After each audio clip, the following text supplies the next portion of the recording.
Mientras Putin acusaba a Occidente de estar detrás de los atentados en Moscú, cuando el Crocus, ¿se acuerdan? Pues un país miembro de la OTAN, y en ocasiones aliado de Rusia, estaba ayudando en secreto al Kremlin a prevenir un segundo ataque terrorista similar. Es un contraste muy fuerte, porque mientras en la superficie las tensiones entre Oriente y Occidente estaban creciendo, pues bajo la mesa había colaboraciones secretas, inesperadas, que estaban generando nuevas conexiones y mostrándonos un vínculo que no es ocasional, ya lo habíamos visto en otras ocasiones. Los servicios de inteligencia turcos habían intervenido para evitar una tragedia que, de haber ocasionado, de haberse llevado a cabo, hubiese desestabilizado todavía más a la región. ¿Podría esta cooperación ser un signo de un cambio de división interna de la OTAN? Estaríamos hablando de un cambio de discurso, porque fíjense que esta situación ya está generando varias preguntas. Los medios turcos afirman que los servicios secretos de su país advirtieron a sus homólogos rusos sobre el inminente ataque y contribuyeron así a prevenirlo. Entonces, de esta forma fue que precisamente no ocurrió, gracias a Dios, otra tragedia que ya estaba planeada, incluso pudo haber sido peor que la que sucedió en el ayuntamiento en el Crocus Hall.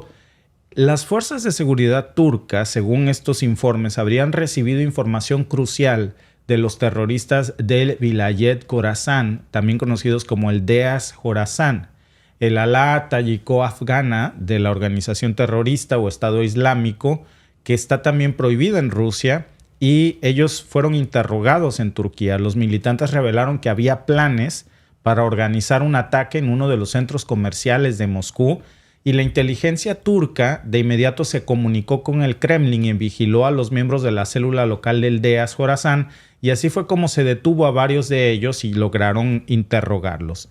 Anteriormente a esto, los militantes detenidos por agentes del orden ya habían perpetrado en enero otro ataque contra la iglesia de Santa María, precisamente en Estambul. La información que se había recibido sobre esos interrogatorios fue transmitida, ahora lo sabemos, de inmediato a las fuerzas de seguridad rusa, que pudieron actuar en tiempo para poder evitar otro desastre mucho mayor gracias a un país miembro de la OTAN, pero que tiene fuertes conexiones, la gran mayoría del tiempo más de las que quisiera Occidente, con Rusia. Entonces, ¿por qué Turquía? Y yo creo que esa es la principal pregunta aquí. ¿Por qué Turquía seguía tan de cerca estas células del Deas Khorasan? ¿Y cómo pudo advertirle al Kremlin esto, que parece que no sabían sobre este segundo ataque? Pues miren, la respuesta está precisamente en la historia de esta organización y también en la situación geopolítica de Turquía, que tiene varias conexiones también de lazos de amistad y cercanía con el Kremlin. Turquía ha sido un punto de tránsito muy importante para estos combatientes extranjeros que se dirigen desde Siria hasta Irak, sobre todo en regiones donde el Estado Islámico pues tiene una presencia significativa, y esta posición geográfica ha convertido a Turquía, miembro de la OTAN, en un objetivo clave para las operaciones antiterroristas, porque cualquier actividad de este tipo en su territorio pues claro, tienen repercusiones directas para toda la seguridad, no solo nacional, sino de la región, como el caso de Rusia. Y esta célula, la Deas Khorasan, que es la responsable de este atentado en el Crocus Hall, es una rama del Estado Islámico que está compuesta principalmente por militantes que vienen de regiones como Tayikistán y también de Afganistán. Y son muy activos en esta región. Desde que se formaron, de hecho, estas células habían llevado a cabo múltiples ataques, no solamente en Medio Oriente, también en Europa, en Asia Central, por supuesto ya lo vimos en Rusia, y este ataque contra la iglesia de Santa María en Estambul en enero, pues era un ejemplo de cómo esa célula ya había llevado su violencia no nada más al Kremlin, sino a suelo ruso, sino también a suelo turco. Este atentado, que resultó en la pérdida de varias vidas en ese momento en Estambul, pues ya había mostrado a las autoridades turcas que tenían que estar vigilantes, porque después de esto se temía que algo todavía mayor pudiera venir, y montaron todo un operativo de inteligencia turco para desmantelar esta red terrorista que también sospechaban que tenía vínculos con otras células en Rusia y estarían planeando este ataque. Por eso la vigilancia y la detención de estos miembros del DEAS pues fue crucial desde Turquía para frenar estos esfuerzos que se lograron, lamentablemente no el primero, pero el segundo que sí se pudo parar en Moscú. Y la información que Turquía le dio al Kremlin, de hecho, fue muy importante para prevenir ese segundo golpe que estaban planeando en Rusia. Pero, ¿cómo se conecta esta célula hasta Rusia?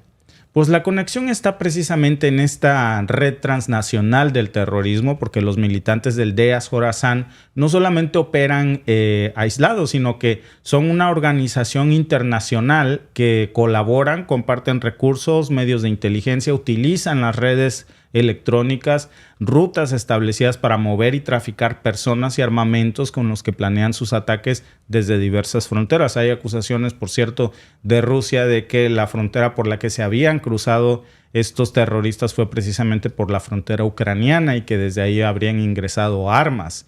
Entonces, después del ataque terrorista en Crocus, estos agentes, incluidos algunos considerados hostiles por Rusia, interactuaron con sus colegas rusos en el proceso de investigación del incidente. Por ejemplo, según el ministro de Defensa francés, Sébastien Lecornu, la inteligencia francesa también había compartido algunos datos con Rusia que fueron de alguna forma útiles para pues seguir la pista, pero ninguno tan valioso como la colaboración que tuvieron con Turquía, que marcó la diferencia. En resumen, mientras estas tensiones entre Rusia y Occidente escalaban y los señalamientos de que la OTAN tenía ciertas implicaciones en el atentado, curiosamente había otra colaboración secreta, ahora ya se ha revelado por diversas fuentes turcas, estos medios turcos lo han expuesto, que gracias a la información de inteligencia turca fue como se logró parar un segundo ataque en una colaboración que pues fue una señal y un recordatorio de los lazos de amistad que no son nuevos, que existen, Alba, entre Turquía y Rusia y que por cierto a veces disgustan. Hay que recordar, por cierto, Alba, que Turquía acaba de ser sancionado también por Washington, no por esto, por supuesto, por otros temas. Precisamente Turquía, que es un miembro de la OTAN, fue sancionado por Washington porque dicen que en algunas ocasiones colaboran de más con Rusia. Sí. Pues es que claro, no sigue ciegamente los lineamientos que le piden. A pesar de que está en la OTAN, pues sí tiene obviamente decisión propia. Tiene algunas ideas que no van de acuerdo con los señalamientos que deben de seguir prácticamente todos los de la OTAN. No está peleado a muerte con Rusia, tienen buenos tratos, tienen relaciones diplomáticas, no está peleado con ellos. También en el evento que hay ahorita, el problema de Hamas con Israel, por decirlo así, para no llamarlo y levantar por aquí sentimientos, pero también no ha sido Rusia muy partidario de apoyar a Israel. Y eso es algo que ha incomodado y que ha molestado mucho a otras naciones. Ahora, como bien dices, ya lo sancionó Estados Unidos. No fue por esto, pero probablemente esto le abonó un poco, porque ¿cómo es que le está pasando información al enemigo? Tú no lo puedes apoyar, ¿no? Espérate, tú tienes que pasarle información y apoyar a Ucrania porque eso es lo que mandan los mandamientos de la OTAN. Porque hay muchas lecturas a esto, ¿no? Sobre todo recordar que el Kremlin y el mismo Putin había culpado a Washington indirectamente, pero muy directamente a Ucrania por los atentados. Habían señalado que según los propios resultados de los interrogatorios de los detenidos, Ucrania habría colaborado con esto. Entonces, por eso precisamente es el motivo de la encuesta de este primer podcast, por cierto. ¿Qué lectura le podemos dar a esto? La acción de Turquía ayudando a Rusia indica que la OTAN está fragmentada, que la OTAN no estuvo involucrada en estos atentados, que Turquía sigue su propio camino, o no podemos estar seguros de qué fue lo que pasó aquí. De lo que sí estamos seguros, Alba, es de que hoy por hoy, por cierto, Ucrania tiene una sanción de Washington, un país miembro de la OTAN, Turquía, un país miembro de la OTAN, pues está sancionado por el mismo Washington, ¿no? Y claro, dices, ¿cómo es posible? Como les decíamos el otro día, puede que nos caiga mal Putin, puede que nos caiga bien, puede que nos caiga mal Biden, puede que nos caiga bien. Eso dependerá de cada persona, como lo quiera ver. Pero hay que poner, ahora sí que en perspectiva todo y ser objetivos. Si algo ha sabido hacer Vladimir Putin en estos momentos es ser diplomático. Con el único que trae pleito es con Biden. ¿Qué más? Pero ahora analicemos el lado de Biden y comparémoslo. No con Vladimir Putin, comparémoslo con otro presidente estadounidense. Comparémoslo con el más cercano que hubo, Trump. Y no es que sea fan de Trump ni nada por el estilo, pero comparémoslo. Con Donald Trump había más relaciones diplomáticas en buenos términos, en mejor alip, con otras naciones, empezando con Corea del Norte. Fue a visitar a Corea del Norte. Fue uno de los primeros que hasta están los videos muy históricos que cruzó el murito que es la frontera. Si no eran compadres, había relaciones cordiales y diplomáticas con Vladimir Putin. Es cierto, hubo algunos desacuerdos con China. Le había puesto aranceles al hierro y al acero. Ok, sí, está bien. Pero nunca llamó a Xi Jinping delante de él prácticamente dictador. O sea, apenas se dio la vuelta a Xi Jinping y Biden, que lo invitó a Estados Unidos, le dijo dictador. Algo que no tiene Biden, pues son buenas relaciones diplomáticas con nadie. Con todo mundo se anda peleando. Y eso es lo que está ocasionando hoy que veamos la división que hay en la OTAN. Porque no solo es Turquía. Recuerden también cuando Macron salió y dijo que ya era momento de que soldados de la OTAN ingresaran al conflicto en Ucrania, y salió Meloni y dijo ningún soldado italiano va a morir por las declaraciones de Macron. Ahora vemos que Turquía está sancionada. ¿Por qué? Porque no ha seguido ciegamente lo que dice Biden. Y esto son algunas cosas de las que nos estamos enterando. Imagínense de todas las que aún no se ha filtrado nada y no nos hemos enterado. Pero no creo que todos los países de la OTAN estén ciegamente siguiendo lo que propone Biden. No, Alba, y hablando precisamente de que se trata precisamente de lo que propone Biden, mira, déjame mostrarte una nota que viene muy ad hoc, se las voy a poner por aquí, la estaba yo leyendo en la mañana. Esas fueron las declaraciones de Trump precisamente de ayer. Criticó a Zelensky. Miren, déjenme decirles lo que comentó el expresidente estadounidense Donald Trump.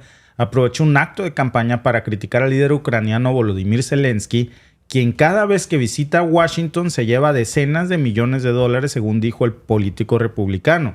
El virtual candidato presidencial, y yo diría ya casi presidente de Estados Unidos, calificó al dirigente ucraniano como el mejor vendedor de todos los políticos que han existido y señaló a la administración de Biden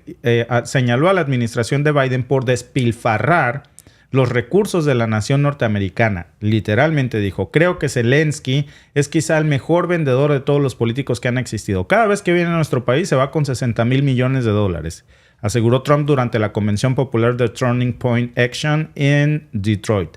Luego llega a casa y anuncia que necesita otros 60,000 millones de dólares más. Nunca se acaba, nunca se acaba.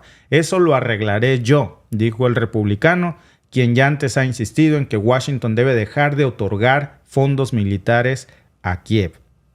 Y luego, fíjate, para rematar, Alba, yo creo que si esto de por sí ya es grave, ahora fíjate en esto. Ahora mismo no tenemos munición. La munición está en Ucrania, dijo también Donald Trump, y remató con esto. El 13 de junio pasado, el presidente estadounidense Joe Biden y el líder ucraniano Volodymyr Zelensky firmaron otro acuerdo bilateral por 10 años. Esos 10 años, llegando Trump, no le van a durar ni 3 meses. No, bueno, de hecho, ese acuerdo bilateral que firmó Biden con Zelensky, amigos, eso y nada es lo mismo. Realmente solo fue para la foto. Yo estuve leyendo toda la información y los detalles. Es nada. No es un pacto, no es nada. Por ejemplo, llega Donald Trump y eso se cae. En el momento que llegue Donald Trump u otra administración... Ya lo dijo. Él no le va a dar ni un centavo. No es susceptible a cualquier cambio de la administración. Ahora dice que le van a proporcionar entrenamientos y que le van a proporcionar muchas cosas. No dan fechas para cuándo van a empezar a fluir supuestamente esas ayudas, esos entrenamientos, lo que le están prometiendo. No dan fechas y no dan montos. O sea, es nada más para tomarse la foto y para que el otro se fuera contento. Firmaron un pacto que no tiene validez de nada, que no tiene realmente objetivos, visiones a largo plazo, nada. O sea, no hay nada. Nada más hay 2 firmas, la de Biden y la de Zelensky. Pero cuando llega el siguiente presidente de Estados Unidos, eso no tiene validez. Es una carta de buenas intenciones. Sí, nada más. Sí, hasta las cartas de mi hijo Santa Claus son más promisorias que esto. Los resultados de la encuesta, Alba. La acción de Turquía ayudando a Rusia indica que el 48% cree que indica que la OTAN está fragmentada. El 43% cree que Turquía sigue su propio camino, que van muy conectadas, por cierto, estas 2 opciones. El 4% no está seguro y el 3% cree que esto indica que la OTAN no estuvo involucrada detrás de los atentados del Crocus Hill. Pero por lo pronto, pues Alba, ya tenemos aquí una reacción, una respuesta. Y pues vamos a estar muy atentos. Hoy es un día muy cargado de información, amigos. Fíjense que estamos terminando una investigación. Rusia acaba de dejar a ciegas todo el centro de Ucrania en un ataque a la infraestructura eléctrica. Hay otro problema muy grande que se está dando en estos momentos con Putin y Kim Jong-un. Problema para Occidente. No por la visita. No es... Pues sí es raro que lo visite porque hacía 24 años que no visitaba Putin suelo norcoreano. Kim Jong-un ya había ido a Rusia. El problema, Alba, es que acaban de firmar un acuerdo de seguridad mutua. Si alguien ataca a Corea del Norte, se las ve con Rusia. Están haciendo su OTAN. Su OTAN. Y si alguien ataca a Rusia... Su triada del mal. Su triada del mal, sí. Y si alguien ataca a Rusia, se las ve con Corea del Norte. Eso no suena como... Bueno, sí, nada más que acuérdense que Corea del Norte tiene armas nucleares. Sí. Entonces, pero lo que muchos están diciendo aquí que se trata de formalizar una alianza ya para atar la producción de armas rusas, escalar la producción de armas rusas, mientras Occidente sigue lidiando con, lo dijo Trump, no tenemos municiones, todas están en Ucrania, y Ucrania no las está cuidando efectivamente, se las está acabando. Pero hay otra cosa, acuérdense que después de esto, la siguiente parada de Putin es Vietnam. Y con China ya no necesita ir, ya ha ido muchas veces. Entonces, ¿será Corea del Norte el único lugar en donde firme este acuerdo de defensa mutua? Este artículo 5, pero no de la OTAN, sino de un nuevo bloque en el que seguramente podremos ver a China, a Corea del Norte, a Rusia, a Irán. Y los que se les vayan sumando. Y los que se les vayan sumando, amigos. Muchos dicen que es el comienzo de una nueva guerra fría. Yo creo que es el comienzo de un nuevo orden multipolar, pero no solamente económico, sino también militar. Sí. Energético.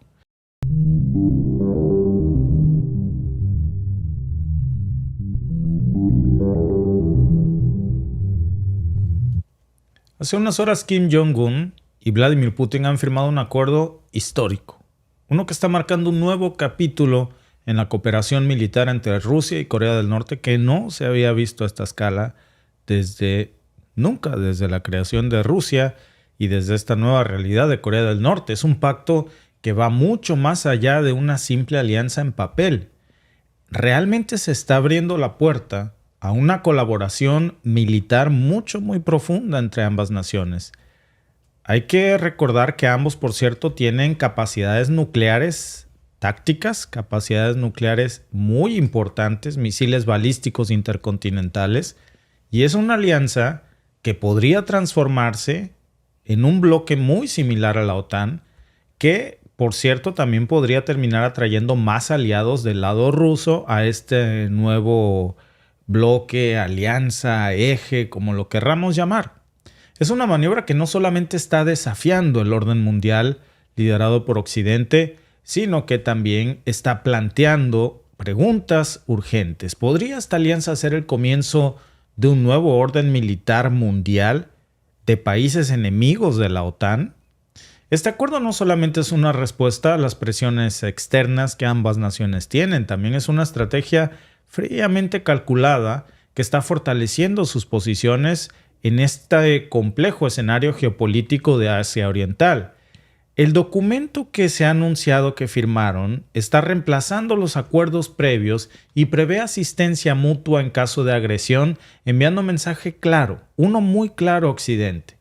Estamos hablando de acuerdos renovados como el Tratado de Amistad y Cooperación de Asistencia Mutua que se había firmado en 1961. Imagínense, estamos hablando de una era donde existía la Unión Soviética y Corea del Norte había establecido una base sólida en ese momento para la cooperación militar y económica. Ese tipo de cláusulas de asistencia mutua en aquel momento de la URSS incluían precisamente esta previsión en caso de agresión, una especie de artículo 5 de la OTAN.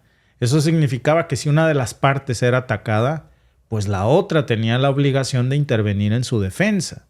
Pero fue un tratado que, aunque fue crucial durante la Guerra Fría, lo que pasó después es que cuando las tensiones entre el bloque occidental y el bloque oriental estuvieron en su punto más alto, las cosas cambiaron. Se disolvió la Unión Soviética en 1991 y toda la dinámica comenzó a cambiar. Luego, en el 2000, Rusia y Corea del Norte firmaron un nuevo acuerdo de nuevo que revisaba y actualizaba este pacto del 61. Por cierto, en el 2000 fue la última vez previa a esta que Putin había pisado Norcorea. Nada más que muchas cosas habían cambiado. Por ejemplo, el Putin del año 2000 estaba muy preocupado por su relación con Occidente. Y en ese momento, ese tipo de acuerdos no traía a este nivel los compromisos de no agresión y respeto a la soberanía que se llegaron a tener durante la Unión Soviética. El problema fue que tenía muchas limitaciones, porque se firmó en un momento en el que Putin, en el que Rusia estaba muy enfocado en tratar de mejorar sus relaciones con Occidente y Corea del Norte pues se encontraba totalmente aislado en una crisis económica muy severa. Entonces, ¿qué es diferente ahora? ¿Qué es lo que cambió? ¿Por qué este nuevo acuerdo, firmado ahora por Putin y Kim Jong-un, es tan significativo? El presidente de Rusia, Vladimir Putin, viajará el martes a Corea del Norte. Así lo informaron el lunes el Kremlin y los medios estatales norcoreanos, que hablan de una visita de estado amistosa, la primera de Putin a ese país en 24 años. Ambas naciones, que comparten una pequeña frontera terrestre, mantienen vínculos históricos.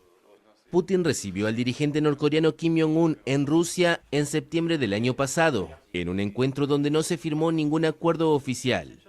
Los países occidentales, en particular Estados Unidos, acusan a Corea del Norte de suministrar armas y municiones a Rusia para su ofensiva militar en Ucrania.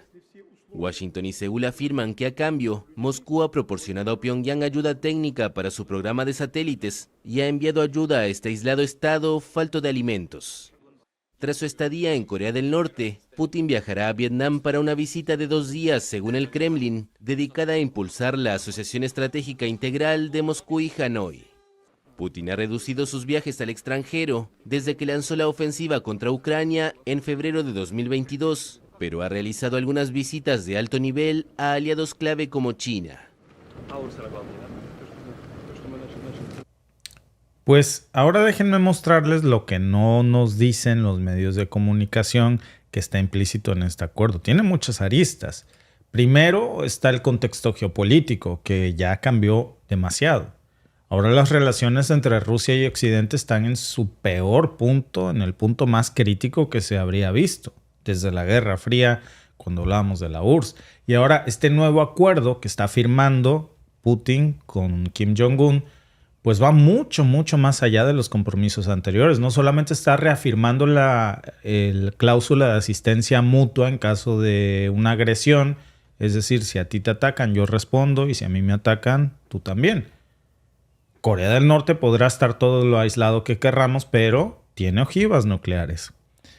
Esto está abarcando ahora, por supuesto, una cooperación entonces técnica, pero también militar, y incluye, por supuesto, el intercambio de tecnología avanzada y posiblemente, aunque todavía no se ha confirmado oficialmente en los medios de comunicación tradicional, pero es lo que queda implícito, también estaríamos hablando del suministro de sistemas de armas sofisticadas. Por ejemplo, Corea del Norte, a partir de ahora, podría recibir de Rusia tecnología en áreas muy importantes como submarinos nucleares, satélites militares y, por supuesto, misiles balísticos intercontinentales. Todo este tipo de cooperación no se veía en los acuerdos anteriores. Y ahora estamos viendo un escalamiento significativo, porque para entender realmente la magnitud de este cambio, es muy importante que comparemos lo que pasa, por ejemplo, cuando se activa la hipótesis del artículo 5 de la OTAN, que es el corazón o el eje medular de la Alianza Occidental, que establece que un ataque contra uno de sus miembros pues se considera como si fuera un ataque para todos los demás. Es una cláusula de defensa mutua que ha sido la piedra angular para la seguridad transatlántica desde la creación de la OTAN en 1949. Ahora, imaginen un modelo muy similar, pero aplicado a esta nueva alianza entre Rusia, Corea del Norte y el que se quiera sumar. La implicación de una defensa así, pues no solamente le fortalece la posición a estos dos países en una región ya como un eje, sino que también se está viendo como un atractivo muy fuerte precisamente para los aliados de Rusia, o incluso no necesariamente tienen que ser aliados de Rusia. Hablemos de los disidentes de la OTAN, que son muchos, países que por alguna u otra razón se han sentido ofendidos, aislados, sancionados y que buscan una excusa o una alternativa al orden liderado por Occidente. Hay muchísimos países que están en esa lista por muchas razones. Porque se han sentido insatisfechos con el liderazgo de la OTAN, porque han sido agredidos en algún punto de la historia o porque la influencia de una hegemonía no les ha convenido. Miren, podríamos decir Irán, por ejemplo. Ha estado bajo las sanciones internacionales por mucho tiempo por su programa nuclear. Una alianza ahora con Rusia y Corea del Norte, pues es precisamente lo que estaba esperando, porque eso le va a proporcionar acceso a tecnología que de otra forma pues es imposible que obtengan. También hablaríamos de un respaldo, por supuesto, estratégico en caso de un conflicto. Siria es otro caso muy claro. Siria ha estado en guerra civil desde el 2011 y podría ahora en esto pues beneficiarse muchísimo de la asistencia militar rusa, porque de nuevo consolidaría su control, reconstruiría su país y no tenemos ni siquiera que irnos tan lejos. En América Latina, Venezuela, Cuba, con su economía colapsada, cargado de un montón de sanciones de Estados Unidos, pues ahora podría encontrar en esta alianza un punto de apoyo crucial para mantener su régimen, para mantener sus gobiernos, para mantener sus sistemas y resistir a la presión externa. Y luego está, por supuesto, el tema de la cooperación militar. La alianza abarca no solamente asistencia económica bilateral, también abarca proyectos de explotación conjunta, en el caso de Corea del Norte, que eso es algo importante, de las famosas tierras raras esenciales, que son para la fabricación de productos de alta tecnología y armamento sumamente valoradas no solo por Rusia, sino por Occidente. Corea del Norte tiene muchos yacimientos de los más abundantes del mundo y eso por supuesto que es un atractivo muy grande en estos momentos para Rusia, porque estas tierras raras, que son un grupo de elementos, 17 elementos químicos, que aunque su nombre pues sugiere que son más, pero son particularmente raros de encontrar en la corteza terrestre, y eso los hace muy especiales, muy valorados, muy difíciles de obtener, porque tienen una dispersión geológica muy extraña. Rara vez se encuentran en concentraciones suficientemente altas para poder ser extraídas económicamente, y Corea del Norte las tiene. Son elementos que incluyen, por ejemplo, el escandio, el itrio, 15 elementos más del grupo de los lantánidos como el lantano, el cerio, el neodimio, el europio, entre muchos otros. ¿Por qué son tan valiosos? Bueno, pues estos elementos son muy importantes para la tecnología moderna. Por ejemplo, el neodimio se utiliza en imágenes de alta potencia que son esenciales para poder desarrollar motores eléctricos en coches híbridos, también eléctricos, turbinas eólicas, equipos de audio de alta calidad. El europio, por ejemplo, y el terbio son muy importantes para desarrollar pantallas de los smartphones, tabletas, televisores, pero también equipo de alta tecnología militar. El itrio también es muy importante para desarrollar láseres, materiales superconductores. Todo esto también tiene un uso militar de amplia gama, También se usa, por ejemplo, para baterías recargables, aleaciones metálicas avanzadas, tecnologías militares como sistemas de misiles y radares.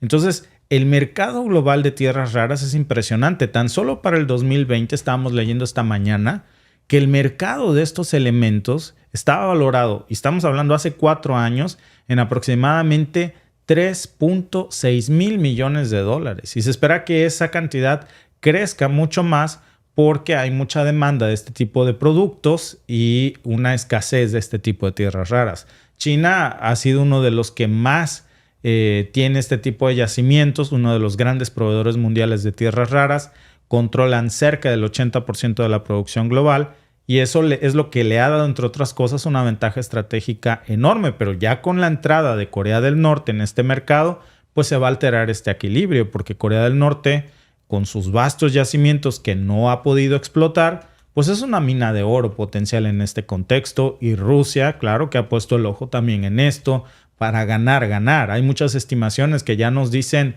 que este tipo de reservas de Corea del Norte podrían valer trillones de dólares, trillones.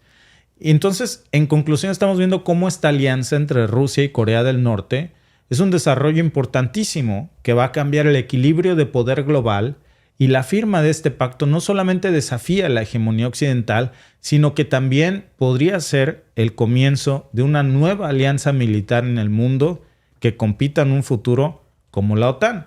En estos momentos podríamos pensar que es un escenario que se ve lejano. Lo mismo nos decían los especialistas de los BRICS hace apenas 5 años, cuando decían que el momento de brillar de los BRICS en algún punto sucedería, pero que ese punto sería en 20 o 50 años, y que creen, pues se aceleró. Sí, no, de hecho todavía hay muchos que dicen, no, es que en los BRICS hay pura potencia pobre. No, son economías en desarrollo que hoy por hoy tienen crecimientos mucho más fuertes que el grupo del G7. Eso es lo peligroso, que las economías emergentes, peligroso para el G7, ¿verdad? Que las economías emergentes son las que les están comiendo el mandado. Y también, de nueva cuenta, como decía un amigo aquí en los comentarios, es el resultado de que Estados Unidos tenga tantos enemigos. Yo creo que es el resultado de la pésima gestión diplomática que ha tenido el gobierno de Biden. Porque ya lo decía yo hace rato y se los vuelvo a comentar, amigos. Analicen y comparen, no con otros presidentes, del mundo me refiero. Comparen con Trump. No había compadrazgos, pero había relaciones diplomáticas. Trump fue con Kim Jong-un a Corea del Norte. Trump se sentaba con Putin. Trump estaba, si no era amigo con China, había una mejor relación de la que hay ahora con Biden. Estaba con Dios y con el diablo. Putin, Trump se daba el lujo de ir a Corea del Sur y a Corea del Norte y pisar ambos y ser recibidos de manteles largos en ambos. Entendía cuál era la posición que tenía. Era el presidente de una nación muy poderosa, como ustedes la quieran ver, la más poderosa o una de las más poderosas, una nación que es muy importante en el mundo, nos guste o no, para bien o para mal, pero es la realidad. Entonces entendía que en su posición estaba ahí para hacer relaciones, para llevarse bien. Como dicen, a los amigos hay que tenerlos cerca, pero a los enemigos hay que tenerlos mucho más. Entonces entendía la posición en la que estaba y se acercaba a ellos. Pero parece ser que Biden llegó y yo no necesito a nadie, yo solo me las puedo todas y voy a pelearme con medio mundo. ¿Y qué está ocasionando? Que lo que parecía que no iba a ser posible o que no iba a llegar tan pronto, hoy estamos viendo cómo Rusia y Corea del Norte firman un tratado, y no les extrañe que en las otras naciones con las que también ha porreado Biden, pues se van a unir y todos van a hacer un frente común contra el quien les ha ocasionado tantos dolores de cabeza y tantos problemas. Claro, para allá va precisamente esto. Y en nuestra encuesta del día, amigos, ¿por qué Rusia ha firmado esta alianza con Corea del Norte?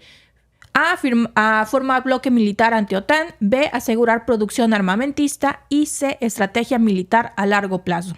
Y luego, para su desgracia, para la misma OTAN, se pelea con las naciones de las que necesita. Y les voy a decir por qué. China produce una nitrocelulosa que la necesita la OTAN para fabricar armas.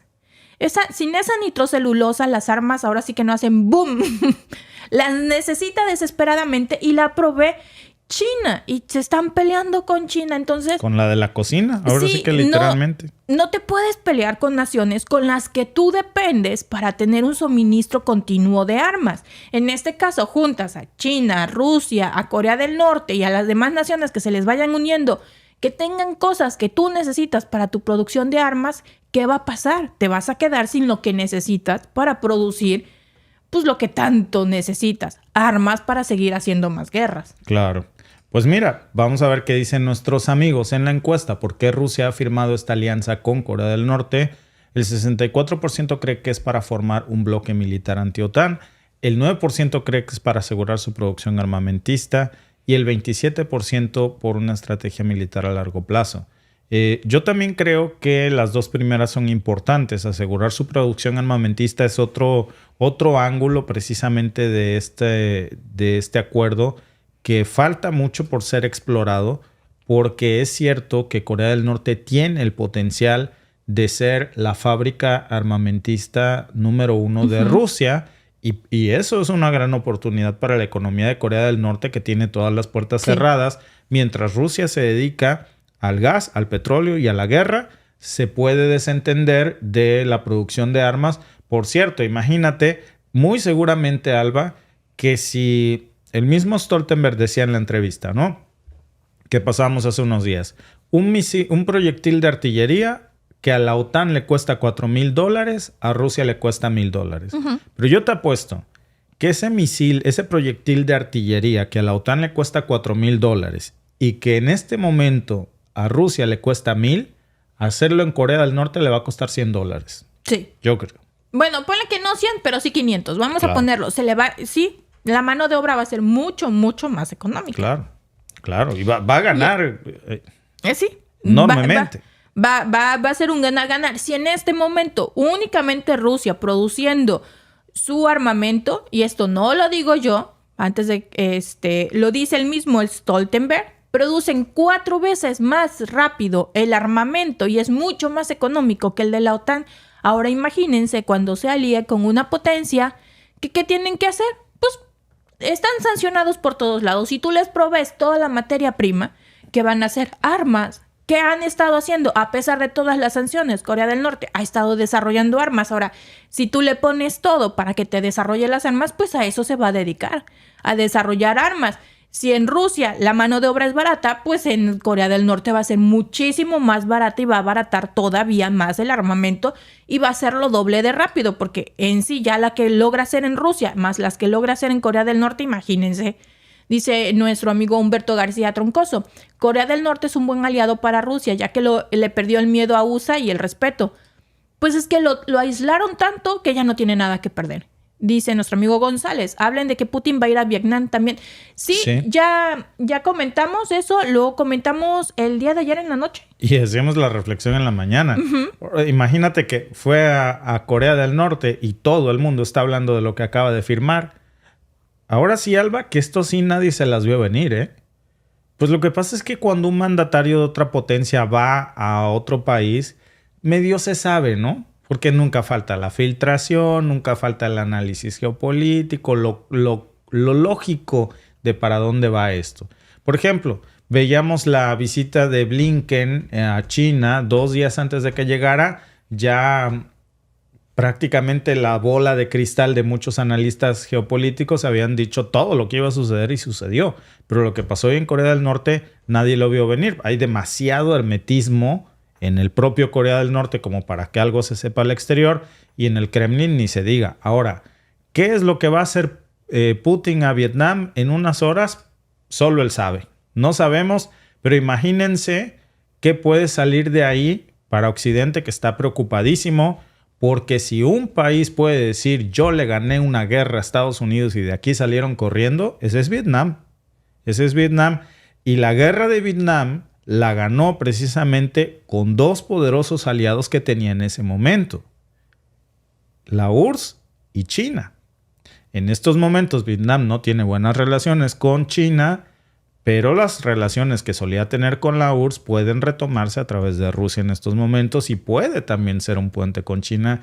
Por eso esto tiene tan tenso a Occidente ya, algo. Sí, porque no es cualquier cosa. De hecho, cuando les comentábamos el día de ayer y hoy en la mañana, Estados Unidos, el embajador de Estados Unidos en Vietnam, condenó que se le vaya a recibir a Putin y sacó un comunicado exigiendo prácticamente que le retiraran la invitación.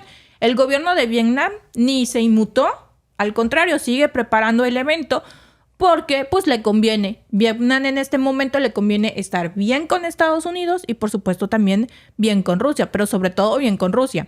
Dice Cherry Domínguez Ordóñez, primeramente quiero felicitarlos, extraordinario trabajo el que ustedes desmontando informaciones falsas y ajustándose lo más cercano posible a ser equilibrado. Se viene otro orden mundial. Muchas gracias. Sí. El famoso mundo multipolar que tanto menciona Putin es lo que ya estamos viendo. Dice nuestro amigo Robinson Rohan, ya está en Vietnam. Sí, ya está en Vietnam. Putin, sí. Hace unos momentos lo despidieron ya de Corea del Norte rumbo a Vietnam. Y vamos a estar siguiendo muy de cerca esta historia porque va a dar mucho de qué hablar en el mundo.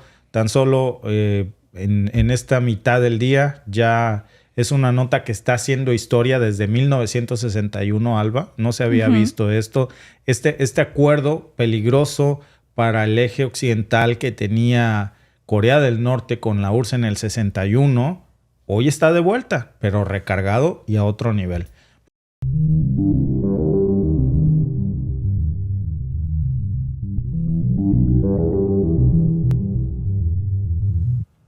Las fuerzas rusas han cruzado por sorpresa la frontera del sur de Nueva York y han tomado posiciones estratégicas. Pero antes, déjenme aclararles que no estoy hablando de la icónica ciudad de Nueva York que conocemos en Estados Unidos, sino del asentamiento homónimo en Ucrania. Pero cuidado, porque tienen algo en común. Las dos Nueva York son piezas estratégicas del tablero de ajedrez en ambos escenarios geopolíticos en diversas perspectivas. Para Ucrania, esta era una pieza fundamental que ha perdido. Y les voy a explicar por qué. Este movimiento, que era inesperado, ya ha generado una ola de incertidumbre y mucha alarma en el frente de batalla para Ucrania. Está situada a nada más que 6 kilómetros al oeste de Gorlovka, que es un pequeño pueblo anteriormente conocido como Novgorod. Y ahora se ha convertido precisamente en el epicentro de una verdadera fase de la ofensiva rusa. La nueva posición que ya tienen de Nueva York en una tierra baja la convierte, por supuesto, en un punto crucial para el avance hacia la localidad de Nelepovka y también de Toretsk. Con esta maniobra, con esta estrategia, Rusia parece haber consolidado el control y avanzar en su ofensiva desde un punto clave. ¿Qué significa esta nueva incursión para el futuro del conflicto? Estamos al borde de una escalada sin precedentes que podría de hecho cambiar el curso de la guerra en Ucrania. Pues mientras vemos estos movimientos, fíjense que también se reportaban en el avance simultáneamente hacia otras localidades hace unas horas. Por ejemplo, las Fuerzas Armadas rusas también se habían dirigido, según diversas fuentes, hacia la localidad de Leninsk-Yoke, que está al sur de Rozovka. Y los informes de los canales de Telegram sugieren la aparición de tropas rusas en las primeras calles del pueblo de Severnoe. Hay varias fuentes que confirman ya esto, muy cerca de Toretsk. Y este avance cuidadosamente coordinado, si vemos casi se estaban reportando los avances de una forma simultánea en estos frentes, parece que estuvieron diseñados para intentar maximizar la presión sobre las defensas ucranianas. Una de las tácticas más importantes de esta ofensiva es el avance precisamente hacia la carretera N32, justo en dirección a la localidad de Konstantinov, que pretendería liberar esta ruta para permitirle a las fuerzas rusas evitar Chazov Yar desde el sur, y con esto estarían rodeando, estarían consolidando ya su presencia en toda la región. La ofensiva en Nueva York, por eso es tan indispensable, porque comenzó con estas acciones contundentes de un grupo de tanques de guerra ruso, y detrás de los tanques de guerra se comenzaron a reportar formaciones de asalto que demostraban una coordinación militar estratégica para tomar a toda costa Nueva York. ¿Por qué los ucranianos, y yo creo que esa es la pregunta más importante, no vieron venir esto ¿O por qué si lo veían venir no pudieron contener esta ofensiva sabiendo que Nueva York era una pieza clave en el tablero geopolítico de esta región? Hubo retirada incluso de varias unidades de las Fuerzas Armadas de Ucrania. Se reportaba la rendición de soldados ucranianos hacia Kharkov, en regiones, por ejemplo, como Volchansk, que parece haber debilitado ya las fuerzas en Nueva York que estaban ahí haciendo frente en Ucrania. Y esta retirada pues podría haber sido, por supuesto, un intento de redistribuir las fuerzas ucranianas, pero al hacerlo cometieron un gravísimo error. Dejaron a Nueva York totalmente vulnerable frente al avance de las fuerzas rusas. Se dieron aparentemente cuenta de esto y no desaprovecharon la oportunidad para tomar el control ya de Nueva York. Y esto tiene implicaciones estratégicas muy importantes, sobre todo para el lado ucraniano, porque haber perdido esta posición significa ya una reducción drástica de su capacidad para atacar lugares como Gorlovka, que tenían un valor fundamental.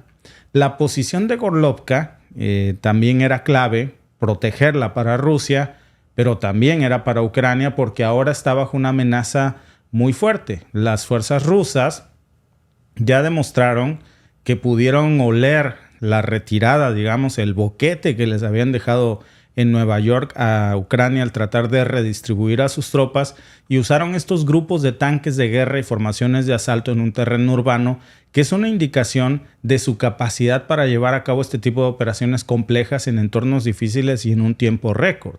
Es una ofensiva que no solamente controló nuevos territorios que no se esperaba que cayeran tan rápido en manos rusas, sino que también demostró la fuerza que hay golpeando frente a las tropas. La pregunta que surge es, ¿cómo va a responder ahora Ucrania ante esta nueva realidad en el campo de batalla? ¿Va a lograr adaptarse a esto? Porque la presión sobre las fuerzas ucranianas es inmensa.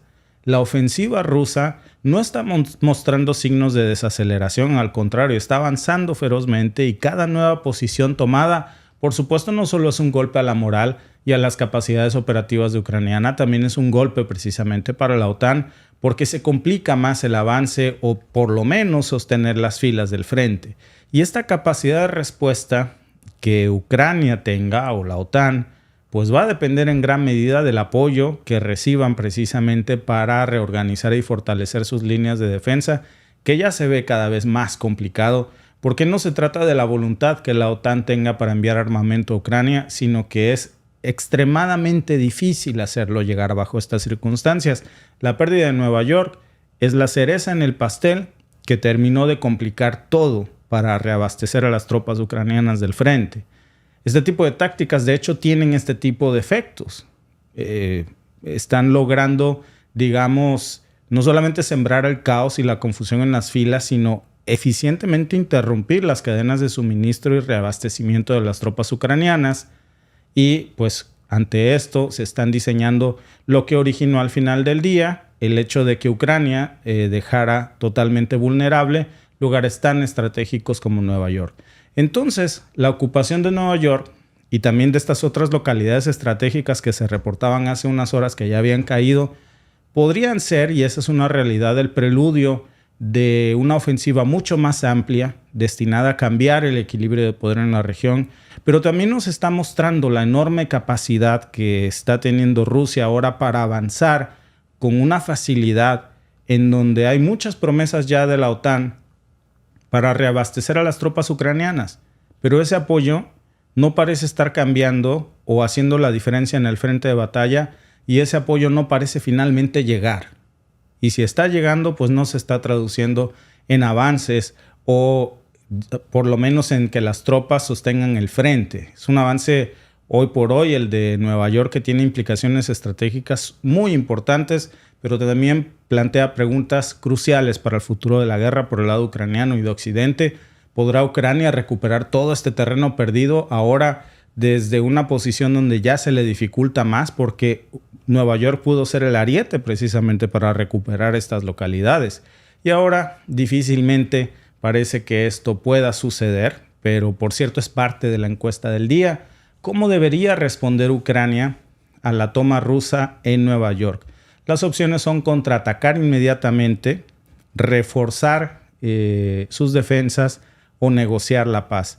El único problema en el escenario de que Ucrania decidiera contraatacar inmediatamente, sería con qué, porque precisamente Nueva York era una de las pocas esperanzas en este flanco que Ucrania tenía para poder contraatacar. Pero ahora, al haberlo perdido, se está dificultando. Para, como dirían en mi rancho, para acabarla de amolar, recordemos que ayer se reportaba el asalto y la toma de tropas rusas a una bodega de armamento de la OTAN, y esto pues ha dejado totalmente indefenso ya a este frente. Parece que eran ataques muy bien coordinados, muy bien planteados, y pues ahora veremos cuáles son las consecuencias de esto. ¿Cómo debería responder Ucrania a la toma de Rusia en Nueva York? ¿Qué opinan ustedes? El 78% cree que es momento para negociar la paz. El 15% cree que sería prudente contraatacar inmediatamente. Y el 7% cree que sería un buen momento para reforzar las defensas. Y bueno, pues decía por aquí uno de nuestros amigos, por cierto, lo pusimos en el título porque es importante. Hay un Nueva York en Ucrania, sí. Se llaman igual, Nueva York. Y no nada más el nombre es lo que coincide. También coincide mucho lo estratégico precisamente en este panorama que son ambos tan cruciales, tanto para Ucrania, el Nueva York de Ucrania, como para Estados Unidos. El único símil que hay aquí es el símil de la estrategia geopolítica y de la importancia y el valor que tenían estas zonas que lamentablemente Ucrania descuidó. Era una de las zonas que más tenía que cuidar precisamente en estos momentos. Y bueno, lamentablemente al querer reorganizar otros flancos, pues ha caído ya Nueva York, Ucrania, repito, no Nueva York, Estados Unidos. Es importante aclarar esto aquí.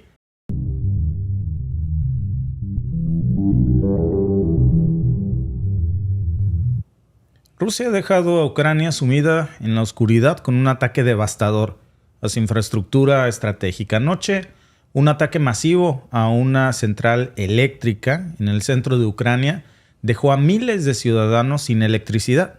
Esta situación ahora ya es muy crítica porque las empresas y los particulares en toda Ucrania se están viendo obligados a recurrir a generadores eléctricos para mantener un mínimo de normalidad.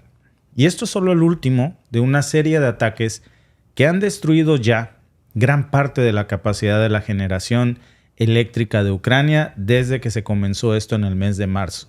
¿Qué significa esto para la población civil ucraniana? ¿Cómo puede Ucrania responder a estos ataques? Pero sobre todo, y ese es el gran desafío que tiene ahora Ucrania encima, es si podrá restaurar su red eléctrica antes que el invierno llegue, que por cierto estamos a 5 meses ya.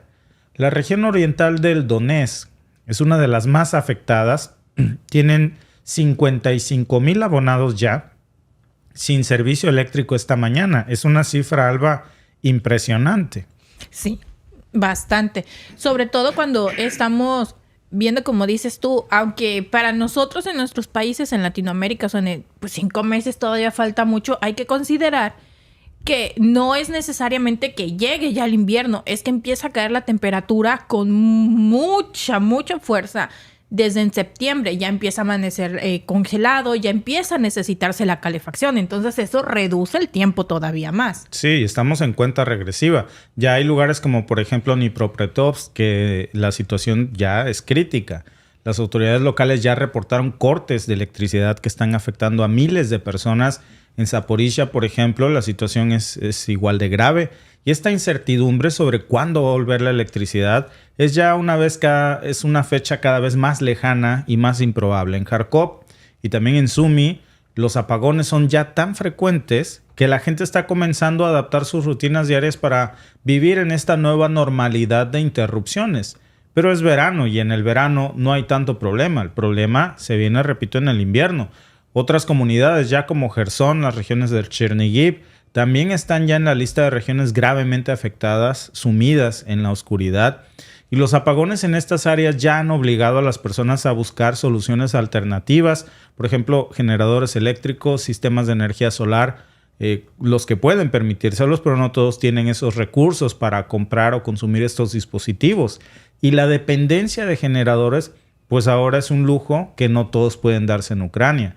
Aquellos que sí tienen la suerte de poder comprar uno, pues se enfrentan al otro gran problema. Hay escasez de combustible y el ruido constante que generan. Aun cuando tengas el generador, pues si no tienes gasolina para ponerle, pues volvemos a lo mismo. Estos apagones ya no son solamente una consecuencia directa, y hay que decirlo, de los ataques recientes. Ya también se le abona esto que está dejando, como dicen las notas del día, está dejando ciego a todo el centro de Ucrania, pero ya prácticamente es todo el país. Se le están sumando el tema de los cortes programados por las mismas autoridades ucranianas, pues para ahorrar electricidad por el déficit tan grande que tienen. La red eléctrica de Ucrania en estos momentos ya de por sí está en una presión inmensa. Los ataques han dañado toda la infraestructura clave, ha reducido su capacidad de generación y distribución de energía al mínimo, y cada corte programado pues es una medida desesperada del gobierno de Zelensky para intentar pues balancear el suministro con la demanda que necesitan. Desde el 22 de marzo, Ucrania vio cómo su capacidad de generación eléctrica se reducía drásticamente cada vez más y más por los ataques masivos con misiles y drones. Estos ataques están aumentando cada vez que Ucrania lanza ataques contra refinerías o centros de producción rusa. Rusia contesta con este enjambre de misiles y ataques que paralizan a Ucrania en la oscuridad. Ahora las fuerzas ucranianas están trabajando día y noche para intentar reparar estas centrales eléctricas y para reponer el equipamiento dañado antes de que llegue el invierno, que estamos, repito, a solo 5 meses. Cuando eso suceda, va a ser peor, porque suponiendo que las cosas no empeoren con más ataques, que eso es improbable, seguro los ataques van a reducir todo esto más drásticamente, más dramáticamente. Cuando el invierno llegue, pues la demanda de electricidad se va a disparar. Y la pregunta es si podrá Ucrania restaurar su red eléctrica antes de que colapse si está en la situación actual. Porque estos ataques ya tuvieron un impacto devastador en toda la infraestructura. No pueden soportar en estos momentos proveer de electricidad al país, mucho menos en el invierno.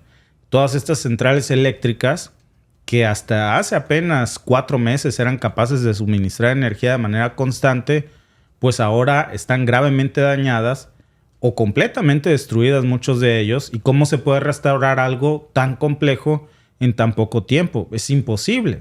Y la realidad es que cada ataque no solo destruye la infraestructura física, sino que también está metiendo en una encrucijada enorme precisamente a las autoridades ucranianas, que están intentando pues hacer lo posible para reparar los daños. ¿Qué es lo que están haciendo? Desplegando equipos de emergencia en todas las áreas afectadas. Están trabajando 24/7 para reconstruir lo que los misiles y drones han destruido, pero la magnitud del daño es tan grande que una sola reparación pues es temporal hasta que el próximo ataque llega. Y eso no es sostenible. ¿Hasta cuándo va a poder Ucrania seguir este ciclo de destrucción y reparación? Uno de los mayores desafíos que tiene ahora pues es la escasez de equipos y de materiales necesarios para las reparaciones. Estas piezas de repuesto, hablamos por supuesto de transformadores y otros componentes esenciales, son muy difíciles de conseguir en un país que está bajo constante ataque. Y luego el tema del transporte de estos materiales, que es bastante complicado y peligroso. Eso, por supuesto, está retrasando todavía más los esfuerzos de reparación. No se puede reconstruir una red eléctrica cuando los suministros son tan escasos y es tan peligroso transportarlos.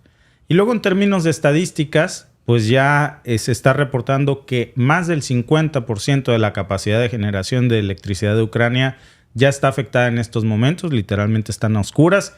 Y esto no solamente es una cifra, representa la magnitud de estos ataques, porque cada central eléctrica dañada representa no solo miles de hogares sin electricidad, sino también que se paraliza toda la producción de todo el aparato productivo de Ucrania. Por supuesto, eso incluye la producción de armas, pero también incluye la producción de cualquier empresa. Por lo pronto el futuro es incierto, la llegada del invierno está en puerta y será un invierno apocalíptico si las cosas siguen en este camino, si no hay una tregua, si no hay un camino de paz. La presión sobre la red eléctrica va a ser inmensa. Yo leí antier una nota acerca de este nuevo ataque a una refinería ucraniana en Rusia. Y por supuesto que esto pues olía a represalias y a represalias grandes y hoy están aquí. El problema es que de estas represalias es muy difícil que salga Ucrania y la escalada es enorme. El daño es terrible porque, repito, ya lo habíamos dicho en alguna ocasión, esta estrategia de tirarle piedras al panal parece que no está llevando a ningún lado, cuando el camino más lógico sería una mesa de diálogo, de negociación, de paz. Y la pregunta que todos se hacen en estos momentos es si Ucrania va a poder restaurar y mantener su red eléctrica en tiempo para el invierno, porque de lo contrario, no hay un plan inteligente para poder poner a salvo a la población y a su aparato productivo. Ya el Ministerio de Energía de Ucrania salió y dijo que estaban haciendo todo lo posible para reparar estos daños, pero no dijeron cuándo. Y cada nuevo ataque pues aleja muchísimo las probabilidades de que esa restauración eléctrica llegue antes del invierno, que ya está a la vuelta de la esquina. Y sin electricidad, pues esta situación se va a volver literalmente apocalíptica, Alba. Sí, completamente, porque como bien dicen muchos de nuestros amigos aquí en el chat, por ejemplo, nuestro amigo Barzabel White W dice, aquí no sufre nadie más que los civiles ucranianos. Y bueno, sufren pobre gente para que otros se llenen de más cero sus cuentas de banco. Qué triste, así es. Esta es la triste realidad, que los civiles ucranianos, que son los inocentes en todo esto, son los que están terminando de pagar los platos rotos de esto. También dice nuestro amigo Leonel Tijerino, saben que Ucrania jamás iba a ganar, sin embargo, están empecinados en mantener esta guerra, sabiendo que solo es cuestión de tiempo y miles de muertos que faltan, vendiendo armas y despoblando, ¿sí? Porque ya lo dijo, desafortunadamente, sumamente cruel, irrespetuoso, duro, pero real. Lo dijo el secretario de la OTAN, Stoltenberg. Es un gran negocio para Occidente, por supuesto, porque ellos solo están enviando las armas y no tienen en su suelo la guerra que le está costando muchísimo dinero a los ucranianos. No hay destrucción en sus países, no hay muerte en sus países. Entonces para ellos es un negociazo porque es su laboratorio Ucrania de lo que sería un conflicto con Rusia. Y entonces para ellos es el mega negocio del siglo. Están testeando sus armas, están viendo qué tanto alcance, qué tanta resistencia tiene Rusia y por supuesto los que menos les importan son los ucranianos. Claro. Ni al mismo Zelensky, desafortunadamente. Sí, pero fíjate, Alba, que esto que ya se veía venir. Alguien en los comentarios me decía el otro día, ¿por qué no has hablado de los ataques a las refinerías rusas? Bueno, no el otro día, ayer, hace unas horas que fue, porque la información fluye tan rápido. Pero, por supuesto, lo que hay que hablar no es solamente del ataque a la refinería rusa, sino de las consecuencias de la escalada. Uh-huh. Es como si alguien me preguntara por qué no hablas de... pero ¿por qué también no dices solo te cargas por el lado ruso? ¿Por qué no dices que Zelensky ayer le tiró piedras al panal? Ese es el gran problema. Fuimos testigos de un foro de paz. Aquí les manda saludos Michilinga, por cierto. Fuimos testigos, ¿verdad, Michi? De un foro de paz, pues que no logró nada porque de entrada no se invitó a Zelensky, se invitó a Zelensky pero no se invitó a Rusia, y por el otro lado vimos este ataque que no llevó a ningún lado. Miren esto. Ataque ucraniano en el sur de Rusia.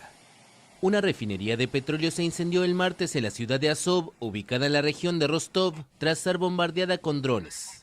Las autoridades rusas aseguraron que, según las informaciones preliminares, no se registraron víctimas.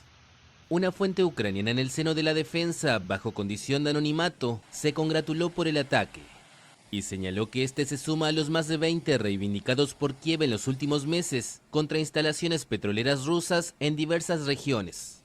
Ucrania, enfrentada desde hace 2 años a una ofensiva de Moscú, suele lanzar ataques en Rusia, en especial dirigidos a sitios energéticos.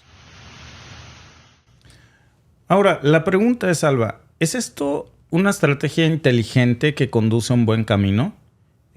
Por ejemplo, debilitar el aparato de guerra ruso, abatir tropas del frente de batalla del lado ruso. Ese tipo de cosas son las que benefician a Ucrania. Pero esto, seamos sinceros, miren, porque alguien decía por aquí que nunca falta. Este canal es de izquierda. Bueno, pues búscate uno de derecha. Supongo que eso es lo que tú quieres decir, que eres de derecha. Pero se trata aquí de ser objetivos. el mismo Biden, el mismo Blinken, Alba, salió hace 5 meses y le pidió literalmente a Zelensky en público que parara de atacar las refinerías rusas. ¿Por qué? Hablemos claro. A Estados Unidos, pues no solo no le importan las refinerías rusas, sino que atacar objetivos rusos es algo que le daría gusto en situaciones normales, excepto cuando se trata de afectar la producción petrolera mundial, porque en ese barco también está Estados Unidos. ¿Por qué? Cuando reduces la demanda y la oferta aumenta, hay escasez de algo, ¿qué pasa? Los precios se van para arriba. Las elecciones de Biden se vienen en unos meses. Y ustedes saben cómo va a afectar una subida de combustibles a la elección presidencial en Estados Unidos. Muchísimo, muchísimo. Por eso le pidió que parara de atacar refinerías rusas. A lo que voy es, ¿a quién realmente dañan este tipo de ataques? No dañan a las tropas rusas. Dañan, pues sí, a la refinería. Dañan al aparato petrolero ruso, por supuesto que sí lo dañan. Pero también dañan a los precios del petróleo en el mundo y también terminan dañando a la estabilidad petrolera o energética mundial. Cuando Rusia contesta de vuelta con esto, ustedes díganme quién sufre más en la balanza. Porque ahí estamos hablando de víctimas civiles, que va a llegar el invierno, está en puerta, y no van a tener calefacción y no van a tener cómo mantener sus hogares calientes. Y eso en países como estos, mis amigos, es la muerte. Entonces, y una muy cruel, por cierto. Sí. Lo que se tiene que buscar es una mediación antes de que llegue el invierno para comprometerse las partes. Oye, yo no ataco ya más refinerías tuyas, por ejemplo. Tú no ataques más centrales eléctricas mías. Seguramente en el ganar, Ucrania va a tener que ofrecer más que eso a cambio, pero en esa mesa de negociación tendrían que estar ambas partes sentadas. No solo Ucrania, en Suecia. Es que es una farsa. En Suiza, perdón. En Suiza, sí. Dices, ok, suena muy bonito tu plan de paz, porque así lo llamaron, plan de paz. Dices, suena muy bonito, me parece maravilloso, ¿no? Buscar la paz. No es el negocio buscar la paz. Pero bueno, suena bonito. Pero en la práctica no necesariamente. No, pero dices, para hacerlo un poco más creíble, bueno, a lo mejor no quieras verle la cara a Putin. Entiendo que estés muy enojado con él. Entiendo el punto. Pero mínimo pide que vaya un representante del gobierno ruso. En Suecia debe de haber representantes del gobierno ruso. Claro, pide mínimo que vaya el embajador. Mándale la invitación al embajador, al guardia de seguridad de la embajada rusa, ¿no? Oye, ¿no te quieres ir a sentar ahí con la banderita? Mínimo para que fuera más creíble de que realmente están buscando una mesa de paz. ¿Y sabes cuál fue la conclusión de la mesa? Hay que comunicar de esto a Rusia. Pues claro, porque de entrada no lo invitaste y ahí se lo decías de frente y que salieran chispas. A ver, es como cuando un matrimonio va mal. Si quieres recuperarlo, ¿qué es lo que tienen que hacer? Platicar, discutir, debatir, intercambiar. Es una mesa de diálogo, de negociación, no es una mesa de cuates. ¿Para qué te quieres sentar con tus aliados donde nadie te dice no? Como incluso, para que todos estén de acuerdo contigo. O sea, pues, no estás buscando que todos estén de acuerdo contigo. Estás buscando una negociación con la parte que no está de acuerdo. Yo no sé qué buscó. Porque de entre sus propios aliados, muchos lo dejaron plantado. No fue Washington. También invitó a China. No fue China. Muchos países de sus supuestos aliados no fueron. Y otros que supuestamente eran neutrales o aliados, pues a la hora de firmar dijeron, ya no firmo, Nel. Gracias por el hotel, está todo dar, la comida, los snacks, pero yo no firmo eso. Entre esos, México. Claro, es que siendo honestos, amigos, viendo su plan de paz o su fórmula de la paz, porque creo que así la llamó, es tampoco muy descabellada, siendo honestos, porque exige muchas cosas que cuando tú eres la parte afectada, que va perdiendo en este conflicto, por así decirlo, no tienes las condiciones de exigir. Desafortunadamente e históricamente, exige y pone las condiciones quien va ganando. Entiendo que tú puedas decir, es que para podernos sentar a negociar, yo necesito que por lo menos establezcan estas pautas en esta mesa y que podamos tener estos acuerdos para poder seguir negociando. Está muy bien. Pero prácticamente, o sea, exige, entre una de las cosas, Zelensky es que se restablezcan todas las fronteras de Ucrania hasta antes del 2014. Hazme el favor. Hasta Crimea. ¿No querías que se restablecieran hasta antes de la URSS y que todo fuera Ucrania? O No, sea, pues sí, pues hay ya. que ser coherentes. En ¿no? ese caso ya desaparecería Ucrania. No. Pero que todo era de Ucrania. O sea, la URSS ya no es Rusia, ahora es de Ucrania todo. Hay que ser coherentes. Legal o no, válido, no hubo un plebiscito hace 10 años en donde esas regiones decidieron unirse a Rusia. Entonces, ¿por qué no lo peleaste desde entonces? Ahora no. Exige que las fronteras se reconozcan hasta desde hace 10 años. Hermano, no tiene lógica, Alba, porque... lleva 60% del territorio o más perdido. Claro, entonces, ¿cómo estás en posición de exigir? Además, no se llega a una mesa de negociación exigiendo. Menos si vas perdiendo. Por favor, o sea, hay que tener tantita... Pues sí. Eso fue un disparate, Alba. Fue un disparate y a la hora de que pasaron ese papel, la gran mayoría de los países serios dijeron, yo no firmo. Disculpa, pero eso... Es como cuando te dicen, no, pues pide el doble para que te den lo que vale. O sea, tú, por lo menos, tú pide todo el territorio de Ucrania para que te quedes con la mitad de lo que es Ucrania y ya llevas de gane porque ya has perdido más. Yo así lo veo, como cuando estás vendiendo algo y te dicen, no, pide el doble porque en la regateada... Bueno, así le decimos en México. Con ganas de vender. Con ganas de vender. En México le decimos la regateada. Cuando alguien está vendiendo algo, no se lo hagan a los artesanos, ahí sí no. Pero cuando alguien está vendiendo algo y tú sientes que el precio está muy elevado, ¿cuánto es lo menos? ¿Sí? No, pero bájale un poquito. Entonces, muchos elevan mucho los precios para que en la regateada pues quede en precio justo. Dime una cosa, ¿tú crees que Putin en estos momentos quiere negociar la paz? Puede ser porque su fórmula, él también sacó un acuerdo que es muy, muy diferente al que sacó Ucrania. Pero yo creo que más bien le está diciendo, ok, si quieres que negociemos, como que estas son mis condiciones. Claro, y ahora sí, como... Diría la Gori. Bajo mis condiciones. Pues sí, claro. Esto es algo serio. Pues esto es serio también, Alba. Claro, pues es que si es el que va ganando, este es el mejor momento de Putin para negociar. Porque él pone las condiciones. Pero él no ha ofrecido la negociación. Ya salió y dijo, después de lo de Zelensky, pero el primero en ofrecer una negociación con exigencias fue el que pierde, el que va perdiendo, no el que va ganando. Entonces, no tiene simplemente lógica esto, Alba. Pero por cierto, y yo creo que esta es la pregunta clave, ¿podrá Ucrania restablecer su sistema eléctrico antes del invierno? Las opciones son sí, definitivamente no, es imposible, tal vez si recibe ayuda. Miren, déjenme mostrarles el resultado de la encuesta, pero déjenme ahorita decirles por qué esta es la pregunta clave para ver el preludio del fin de esta guerra, ¿eh? Para allá va todo este movimiento. El 52% cree que es imposible ya restablecer el sistema eléctrico antes de que... Pues estamos a 5 meses, Alba. ¿Cómo vas a restablecer una central hidroeléctrica o nuclear o una estación de distribución eléctrica en 5 meses? No se puede. Ahora, este jaque que Rusia le está poniendo a Ucrania no es jaque al rey, es un jaque que probablemente sea mate. De una forma cruel, pero lo está arrinconando de una manera que Zelensky tendría que ser consciente de que está jugando en una carrera contra el tiempo. La nota de hoy es: Rusia dejó ciegas a todo el centro de Ucrania, todo el centro, con un ataque a infraestructuras estratégicas. Esas son sus prioridades en estos momentos. En el invierno esa ya no va a ser la prioridad. En el invierno va a decir, pues, ¿quieres que le sigamos? Le seguimos.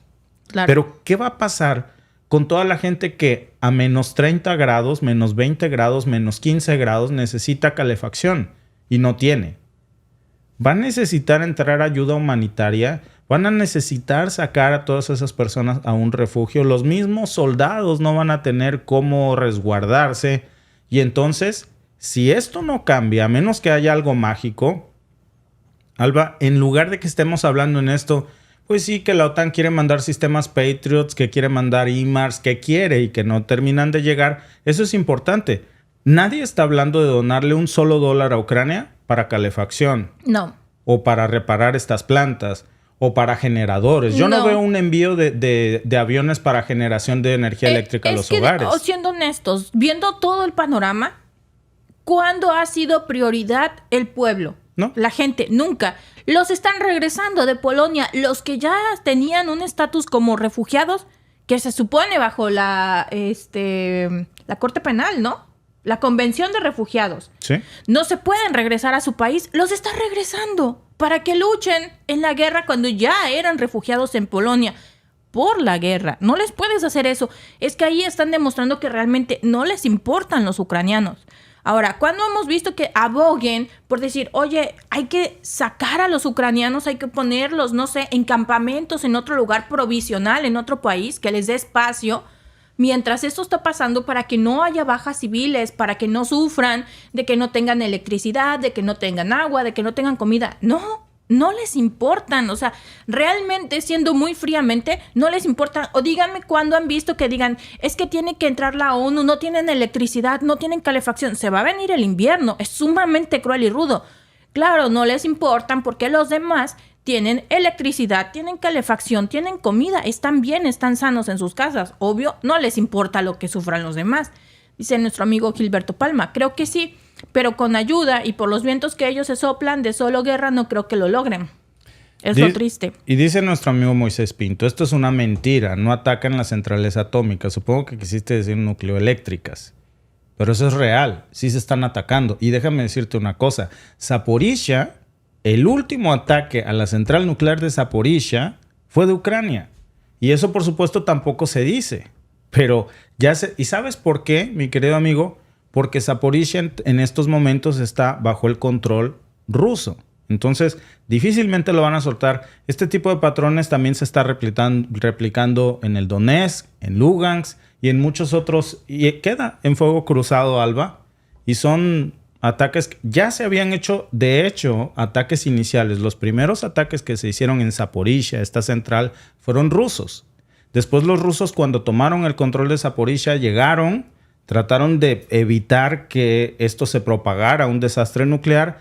Y cuando estaban ahí, los segundos ataques que se hicieron contra Zaporizhia fueron ucranianos. Sí.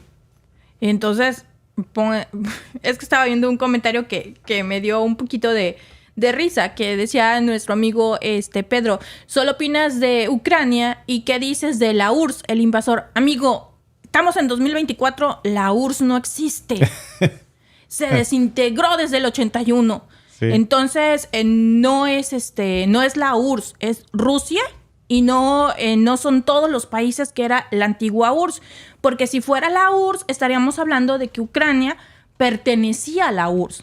Entonces, Ucrania sería la URSS también y no estaría peleándose con Ucrania. Entonces, en el 91. En el 91, perdón, sí es cierto, 91. En el 81 pasó otra cosa importante en el mundo. Llegaste al mundo.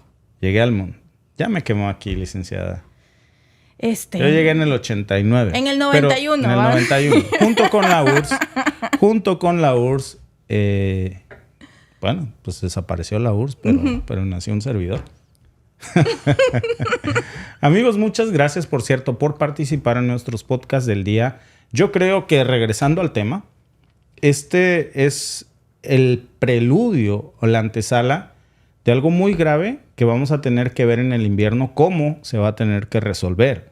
Sí. Y ahí no hablo del frente ruso ni del frente ucraniano. No. Ahí tenemos que ver cómo todos ayudamos a la población civil que se está quedando en medio, atorada de una desgracia, de una carrera contra el tiempo, al que parece, pues, que no le importa mucho en estos momentos a Zelensky hacer una tregua de paz, ¿no? No. Decir, oye, ya estuvo, ya deja de atacar mis plantas. Eso no. Vamos a hacer una tregua, si quieres, no terminamos la guerra. Pero ¿qué condiciones mínimas podemos hacer para que no ataques mis centrales nucleoeléctricas, hidroeléctricas, las que ustedes quieran, pero de generación de electricidad, por el bien de la población civil? Sentemos esas bases mínimas. Yo no ataco buques rusos, no ataco refinerías. Debe de haber un diálogo mínimo en cualquier guerra, y este diálogo se está negando. Y una de las partes que lo está negando, bueno, por supuesto, Rusia no ha invitado a Zelensky al Kremlin, pero honestamente, pues el que va ganando con esa soberbia aquí en China y en toda la historia del mundo nos dice que el que va ganando no invita, pero el que va perdiendo debería de tener la cordura de decir, oye, yo creo que ya es momento de hablar de paz y de ver, si no el término de esta guerra, condiciones mínimas para preservar las condiciones de los civiles en el próximo invierno. Muchas gracias, amigos, por unirse a nuestros podcasts, por cierto, y nos vemos mañana. Hasta luego. Adiós.